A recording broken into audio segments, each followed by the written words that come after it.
Il fallait se douter qu'avec le va-et-vient des voyageurs venant du nord de l'Italie et de toutes les régions, il allait y avoir effectivement un afflux de coronavirus en Belgique, et donc plus particulièrement dans la maison de repos. Et donc, ce que moi j'avais fait à l'époque, c'est que j'avais, disons, déjà bien prévenu les maisons dans lesquelles je suis médecin coordinateur de s'acheter des fournitures, donc de faire le plein, entre guillemets, de masques, de blouses, de médicaments, parce que effectivement, j'avais senti, je n'étais pas le seul, bien sûr, j'avais senti l'arrivée de cet afflux de problèmes majeurs qui venaient du nord de l'Italie, notamment, en fait. Par la suite, le temps de réaction de nos autorités, je dirais politiques ou régionales, a quand même été particulièrement long et a jeté sur le terrain la majorité des soignants sans quasiment aucune protection.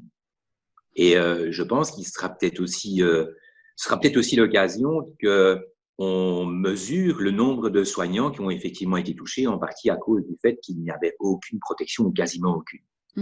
Alors, vous êtes médecin également dans plusieurs maisons de repos, dans 4 maisons de repos, et notamment dans le home de la Cambre à Watermal-Boisfort, qui a été un des premiers homes touchés par l'épidémie. Qu'est-ce qui s'est passé là-bas? Ce qui s'est passé là-bas, c'est que on a eu donc un patient qui a été hospitalisé 8 jours avant que ça ne commence, hospitalisé pour effectivement détresse respiratoire et pneumonie. Et effectivement, au bout de 2-3 jours, les médecins de l'hôpital dans lequel on avait envoyé le patient ont donc confirmé le COVID-19.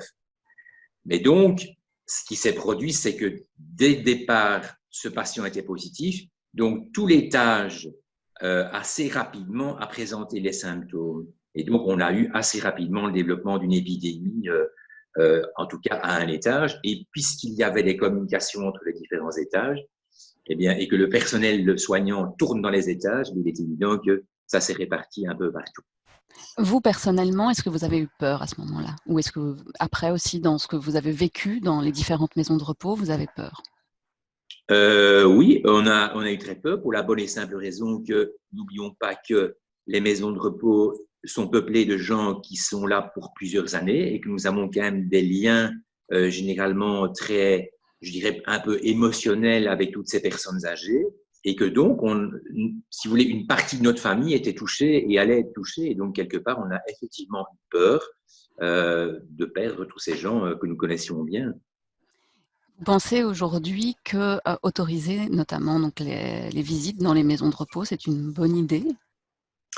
Alors, écoutez, je pense que tant que le testing n'est pas totalement réalisé dans les maisons de repos à Bruxelles, que nous n'avons pas une photographie de la situation, c'est-à-dire le nombre de personnes, aussi bien chez les soignants que chez les résidents qui sont COVID-19 positifs, je pense que l'on doit être extrêmement prudent, même si, effectivement, humainement, on va devoir trouver une solution pour permettre les visites, il n'y a aucun doute. Ça, je pense que tout le monde est bien d'accord là-dessus. Dans le timing, ce sera beaucoup plus délicat, puisqu'il reste dans quand même beaucoup de maisons de repos. Ici, à la Cambre, on peut dire que tout est stabilisé, que l'épidémie est sous contrôle, mais qu'est-ce que je vois autour de moi? C'est que cette épidémie est en train de gagner dans d'autres maisons de repos et quand même parfois de manière vraiment très, très, très importante et violente. Donc, je pense qu'on doit attendre les tests, que la situation dans les maisons de repos et de soins à Bruxelles se soit stabilisée au niveau épidémique et qu'alors, effectivement, on peut envisager d'effectivement d'organiser les visites. Ça me semble tout à fait normal, mais pas dans la précipitation, parce que je pense que logistiquement, c'est quand même relativement lourd pour les maisons de repos et qu'elles sont actuellement toutes occupées avec le confinement à l'intérieur de la maison de repos, de soigner les gens qui sont atteints de la maladie, etc., etc. Donc, je pense qu'on ne va pas trop faire tout en même temps. Même si le politique est très attaché à ça, je pense que nous, médecins, et d'ailleurs nous sommes soutenus par la direction de maison de repos, nous tempérons un tout petit peu les ardeurs du politique. Est-ce que vous pensez que les tests qu'on est en train de pratiquer, donc de dépistage, sont suffisants? On sait qu'il y a ce phénomène de faux négatifs. Est-ce qu'un test sérologique ne serait pas une meilleure solution? Ben, idéalement, c'était les deux en même temps. Et là maintenant, nous sommes déjà beaucoup trop tard. Je pense que on aurait dû faire comme ont fait les Allemands, c'est d'emblée délivrer les tests à tout le monde et en utilisant le réseau de médecins généralistes qui est quand même bien organisé pour le dépistage de la population, quasi toute la population allemande. Et donc, manifestement, ben, les résultats sont là chez eux. Donc là, je pense que c'est indéniable.